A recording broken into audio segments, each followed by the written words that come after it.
ఒకసారి పాండవులు తీర్థయాత్రలకు వెళుతూ శ్రీకృష్ణుడిని కూడా రమ్మని పిలుస్తారు.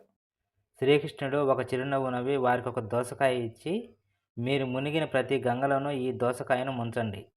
ఈ దోసకాయను నేనే అనుకోండి అని చెప్పాడు. పాండవులు ఆ దోసకాయను తీసుకొని వారు వెళ్ళిన ప్రతి పుణ్యక్షేత్రంలోనూ, తీర్థయాత్రలోనూ, వారు మునిగిన ప్రతి గంగలోనూ ఆ దోసకాయను ముంచారు. తరువాత తీర్థయాత్రలు ముగించుకొని రాజ్యానికి వచ్చారు. అప్పుడే ఏర్పాటు చేసిన విందులో అదే దోసకాయతో వంటకం చేయించి వారికి వడ్డించాడు శ్రీకృష్ణుడు. ఆ వంటకం పరమ చేదుగా ఉంది. అదేంటి, దోసకాయ కటిక విషంలాగా ఉంది, ఇలాంటి వంటకం చేయించావేమిటి అని అడిగారు పాండవులు. దానికి శ్రీకృష్ణుడు చిన్నగా నవ్వి, బావా, అన్ని తీర్థయాత్ర గంగలలో ముంచినా కూడా చేదు పోలేదు చూచావా అంటాడు. ఎన్ని తీర్థయాత్రలు చేసినా మనిషిలో మౌలికంగా ఎలాంటి మార్పు రాదని కృష్ణుడు ఈ సంఘటన ద్వారా వారికి తెలియజేశాడు. ప్రపంచమంతా తిరిగినా మనిషి చివరికి ఆధ్యాత్మికంగా ఏమీ సాధించలేడు.